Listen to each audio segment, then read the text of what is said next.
श्री शिवाय नमस्तभ्यम दोस्तों, जय माता दी। भगवान शिव जी और माता रानी आप सबकी मनोकामना पूरी करे। इसी कामना के साथ आज का वीडियो हम शुरू करते हैं। दोस्तों 22 सितंबर साल 2025 दिन सोमवार से शरदी नवरात्रे प्रारंभ हो चुके हैं। रात्रि में कन्या पूजन व कन्याओं को भोजन कराना बहुत ही शुभ माना जाता है। हर घर में कंजकें बैठाई जाती हैं। मान लीजिए किसी माताओं बहनों को मासिक धर्म इन 9 दिनों के बीच में आ जाता है, तो वे कन्या पूजन व कन्या भोजन कैसे कराएंगी?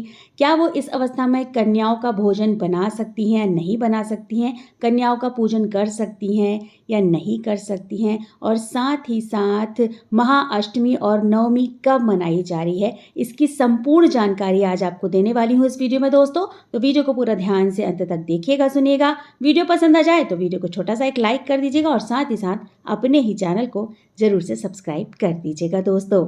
ये दोस्तों सबसे पहले बात कर लेते हैं कि महाअष्टमी और नवमी तिथि कब मनाई जाएगी। नवरात्रे इस बार पूरे 10 दिनों तक पड़ रहे हैं दोस्तों। इस हिसाब से अगर देखा जाए तो महाअष्टमी की तिथि जो पड़ रही है या महाअष्टमी जब मनाई जाएगी वो 30 सितंबर साल 2025 को मनाई जाएगी।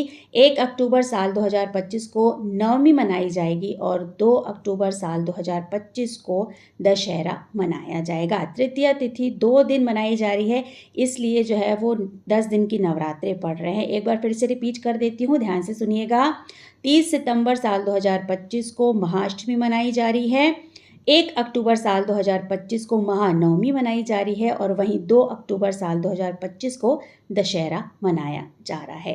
तो यहाँ तो मैंने आपको बता दिया कि महाअष्टमी और महानवमी कब मनाई जा रही है।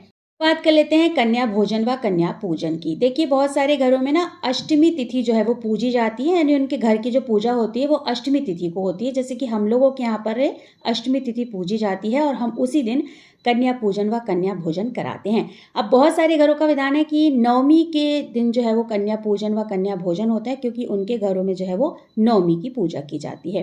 तो देखिए कन्या पूजन व कन्या भोजन आप अपने घर के विधि नियम के अनुसार कर लीजिएगा। जिस दिन आपके यहाँ पूजा होती है, जैसे कि आपके यहाँ महाअष्टमी पूजी जाती है, तो आप उस दिन पूजा करके महाअष्टमी की और कन्या भोजन करा सकते हैं। अगर आपके यहाँ नवमी पूजी जाती है, यानी नवमी के दिन पूरे विधिवत तरीके से आपके घर की पूजा होती है, तो आप उस दिन जो है वो कन्या पूजन करवा सकते हैं। लेकिन मान लीजिए कि इस अवस्था में कोई माताएं बहनें हैं जो पीरियड की अवस्था में आ गई हैं और वो कन्या भोजन करवाती हैं, कन्या पूजन भी करती हैं, तो वे क्या करेंगी? अगर आप परिवार के बीच में हैं, अगर आप संयुक्त परिवार में रहते हैं, आपकी सास है, देवरानी है, जेठानी है, तो फिर कोई दिक्कत परेशानी वाली बात नहीं है। आपके घर की विधिवत तरीके से पूजा भी हो जाएगी और कन्या पूजन व कन्या भोजन भी हो जाएगा। अब ऐसे में जो है वो आप कन्याओं का जो भोजन है वो तो बिल्कुल भी नहीं बना सकते हैं, क्योंकि जो कन्याएं होती हैं वो माता का ही स्वरूप मानी जाती हैं, माता का ही रूप मानी जाती हैं। आपको ना तो उन कन्याओं को स्पष्ट करना है, ना ही उनके पैर धुलाने हैं, ना ही उनको महावर लगाना है पैरों में, और ना ही उनको चुनरी उड़ानी है, और ना ही उनको तिलक वगैरह लगाना है, और ना ही भोग प्रसादी आपको बनानी है। तो इस तरह से घर के अन्य सदस्य जो है वो आपकी मदद कर देंगे, तो आपकी कन्या पूजन व कन्या भोजन हो जाएगी और साथ ही साथ आपके घर की पूजा भी हो जाएगी। बात कर लेते हैं, मेरी ऐसी बहुत सी बहनें होंगी जो अपने घर परिवार से जॉब वगैरह की वजह से दूर रह रही होंगी और उनके घर में उस समय कोई बड़ा बुजुर्ग नहीं होगा, तो ऐसे में वे क्या करेंगे? देखिए बच्चे बड़े हैं तो आप अपने बच्चों से सहायता ले लीजिएगा, उनको पूरा विधि बता दीजिएगा कि कैसा कैसा किया जाता है, तो वे कर देंगे। और अगर वो भोजन वगैरह बना सकते हैं तब तो बहुत अच्छी बात है, आप उनसे भोजन वगैरह बना सकती हैं। पति अगर आपके सहयोग दे सकते हैं इस काम में, तो आप अपने पति का जो है वो सहयोग पूरी तरह से ले सकती हैं। अगर भोजन वगैरह नहीं बनाते हैं तो आप बाजार से दही जलेबी मंगा करके जो है वो कन्या पूजन करवा सकती हैं, लेकिन आपको स्वयं को कन्याओं को स्पर्श नहीं करना है, पैर वगैरह नहीं धुलवाने हैं, आलता वगैरह नहीं लगाना है और उनको टीका भी नहीं करना है। आप जो भी है वो कार्य अपने बच्चों से और पति से करवा सकती हैं। देखिए भोजन का मैंने आपको बता दिया, अगर भोजन नहीं बना पा रहे हैं पति और बच्चे, उनसे नहीं हो पा रहा है, तो दही जलेबी से जो है वो आप कन्या पूजन करवा सकती हैं।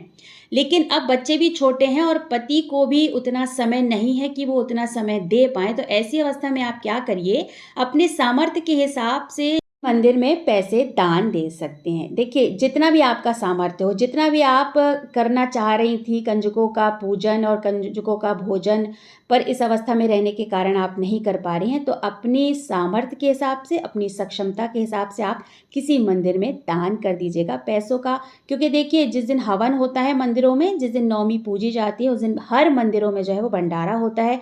आप इस बात को उस मंदिर के पुजारी से भी बोल सकते हैं कि एक प्रकार से ये जो मैंने दान दिया है दक्षिणा का, वो कन्या पूजन के लिए, कन्या भोजन के लिए दिया है, तो जिस दिन भी भंडारा हो इस दान को उसमें आप सम्मिलित कर लीजिएगा। इस तरह से देखिए आपकी जो है वो कन्या पूजन और कन्या भोजन पूरी अच्छी तरह से हो जाएगा। मान लीजिए अब ये व्यवस्था भी नहीं हो पा रही है, ये भी संभव नहीं है आपके लिए, तो देखिए अब शरद पूर्णिमा आने वाली है, आप उस दिन कन्याओं का पूजन व कन्या भोजन करवा सकते हैं। क्योंकि ऐसा हम लोगों के साइड पे हो जाता है कि हम किसी भी कारणवश मान लीजिए कि अष्टमी नवमी को कन्या पूजन नहीं कर पा रहे हैं, तो शरद पूर्णिमा वाले दिन हम पूरे विधिवत तरीके से कन्याओं को अपने घर में बुलाते हैं, उनका पूजन करते हैं व कन्या भोजन कर देते हैं।